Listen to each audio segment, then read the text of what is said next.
안녕하세요. 소마코치 소리합니다. 저번 시간에 스트레스가 체형을 바꾼다는 이야기를 했어요. 그리고 첫 번째 반사 패턴으로 초록등 반사를 알아봤는데요. 오늘은 나머지 반사 패턴인 빨간등 반사와 트라우마 반사에 대해서 이야기를 해볼게요.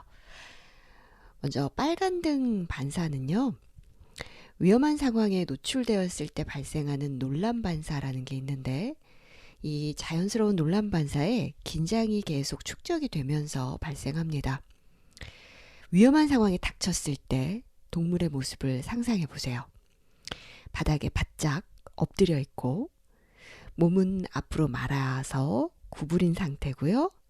호흡을 멈추고 되도록이면 숨을 적게 쉬죠. 그리고 위험한 상황이 지나가기를 기다리고 있습니다. 이것은 자연스러운 반사예요. 하지만 현대를 살아가는 우리는 위험한 상황이 아니더라도 평상시에 이런 자세를 반복하고 있죠. 오랜 시간 앉아서 작업하는 동안 등은 둥그렇게 말려 있고 복부와 고관절은 항상 접혀져 있고 긴장된 상태입니다. 그러다 보니 호흡은 짧아지고 목과 무릎에는 항상 통증이 있습니다. 자, 세 번째 반사는요, 트라우마 반사인데요. 트라우마 반사는 몸을 다쳐서 상처를 입게 되었을 때 생기는 반사예요. 만약에 우리가 계단에서 넘어져서 한쪽 발목에 부상을 입었다고 생각해 봅시다. 아무래도 발목 한쪽이 다치다 보니까 이 다친 쪽은 쓰지 않으려고 몸의 중심을 조금 반대쪽으로 옮겨서 생활을 하게 되죠.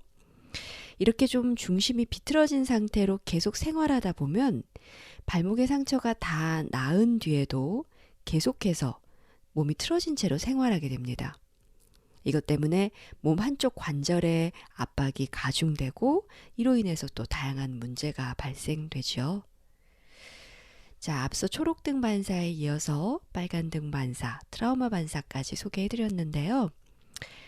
어떠세요? 이 세 가지 반사를 듣는 순간 이건 좀 내 이야기 같은데 라는 생각이 드는 반사가 있었나요? 앞에서도 말씀드렸지만 이 반사 패턴이 잘못되었다는 건 아니에요. 이 모든 반사는 생존하기 위한 적응 방식일 뿐이죠. 그래서 자신의 몸의 상태를 아는 것은 자신의 감정 상태를 이해하는 방법이기도 합니다. 그리고 감정과 몸, 자신에 대한 인식이 높아지면 몸을 변화시키고 통제할 수 있는 능력도 높아지는 것이죠. 고착된 반사 패턴들을 어떻게 해소할지 다음 시간에 좀 더 이야기를 이어가 볼게요. 자, 오늘 함께 해볼 소마 동작은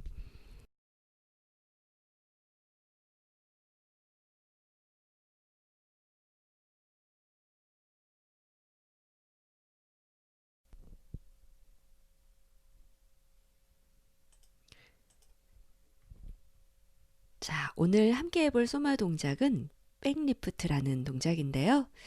이 동작은 스트레스로 인해 단축되어 있는 등의 근육의 통제력을 높여줄 수 있는 동작입니다. 엎드려서 시작할게요. 배를 바닥에 대고 엎드려 눕습니다. 오른쪽 뺨을 왼손등 위에 올려놓으세요. 그리고 오른손은 허리 옆에 내려놓습니다.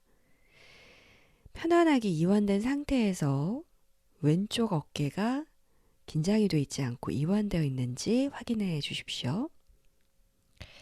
왼쪽 손과 팔꿈치는 바닥에 둔 채로 상체를 천천히 들어 올립니다. 이때 내가 등의 근육을 어느 정도까지 수축할 수 있으며 또 상체는 어느 정도까지 들 수 있는지 감지해 봅니다.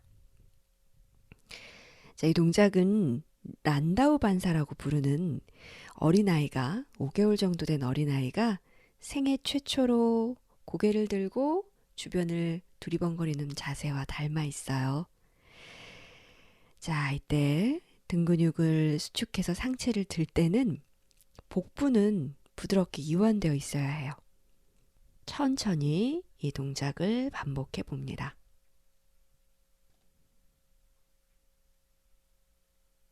천천히 상체를 들어 올리며 등 근육이 어느 정도 수축되어 있는지 알아보고 복부는 부드럽게 이완되어 있는지 한 번 더 체크해 보십시오. 동작을 천천히 할수록 조금 더 몸에서 많은 정보를 얻으실 수 있을 거예요. 자, 이제 상체를 들어 올리면서 마치 내가 왼쪽 어깨를 보려는 것처럼 손과 팔꿈치, 머리까지 모두 들어 올립니다. 이때 오른손은 허리 옆에 편하게 놓여 있습니다. 상체를 들어 올릴 때는 불편함이 느껴지지 않는 범위 내에서 또 코끝이 팔꿈치를 바라보도록 자세를 유지해 주세요. 어떤 사람들은 상체를 바닥에서 드는 게 너무 힘들 수도 있어요. 하지만 괜찮습니다. 반복하면 할수록 좋아지는 자신을 발견하실 수 있을 거예요. 자, 동작을 반복하면서 양쪽 날개뼈 사이의 근육이 수축하면서 이 수축된 느낌이 허리까지 이어지는지 또 감지해 봅니다. 조금 더 잘 해보고 싶다면 등을 수축하는 것보다 복부, 몸의 앞쪽 근육을 이완하는 데 더 집중을 해보세요. 몸의 앞쪽 근육이 잘 늘어나야 등 근육의 수축이 제대로 이루어집니다. 자, 천천히 바닥으로 되돌아와서 완전히 편안하게 이완하세요.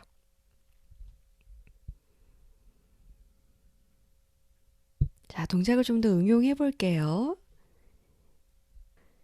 다시 배를 바닥에 대고 누운 상태에서 오른쪽 뺨은 왼손 등 위에 올려져 있습니다. 오른발만 들어보겠습니다. 무릎을 쭉 편 상태에서 바닥에서 오른쪽 다리를 들어 올릴 때 왼쪽 어깨가 바닥을 누르는지 확인해 보세요. 팔과 다리는 함께 움직여요. 이 동작을 할 때 허리의 근육이 수축하는지도 감지해 봅니다. 들어 올렸다가 다리를 천천히 내릴 때 허리 근육이 신장하는지 확인해 봅니다. 동작이 끝나면 또 완전히 이완해 봅니다.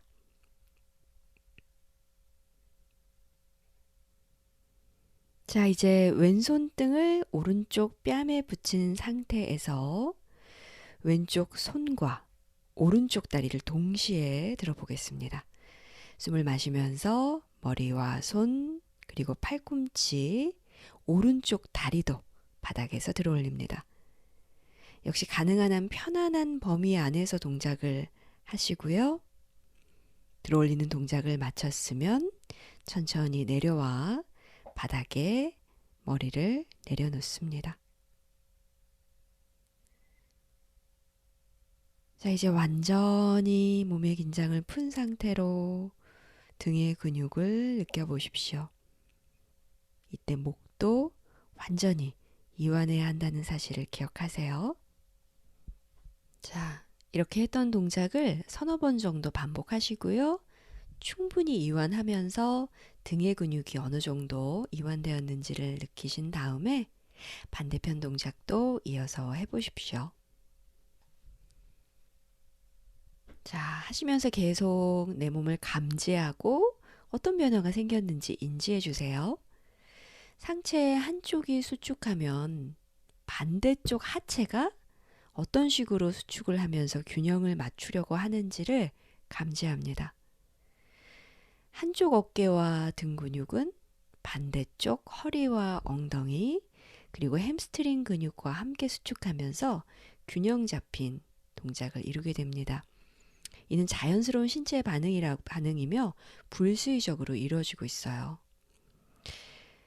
백리프트 동작을 하면 몸 뒤쪽 근육이 수축하면서 앞쪽 근육은 신장됩니다.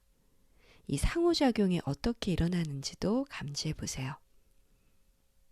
등 근육을 수축해서 상체와 하체를 들어 올리고 나서 능동적으로 조금 더 신장시키고 다시 또 이완할 때 이 모든 동작이 부드럽게 연결되는지 살펴보시고요. 동작을 마치고 이완할 때는 완벽하게 긴장이 풀리고 녹아내리는 느낌이 생기는지, 이렇게 녹아내리는 느낌이 있어야 뇌가 등 근육이 이완되었다는 감각을 제대로 흡수할 수 있게 됩니다. 자, 이 동작을 통해서 몸 뒤쪽 깊은 부위에 모든 근육을 통제하는 법을 배우실 수 있을 겁니다.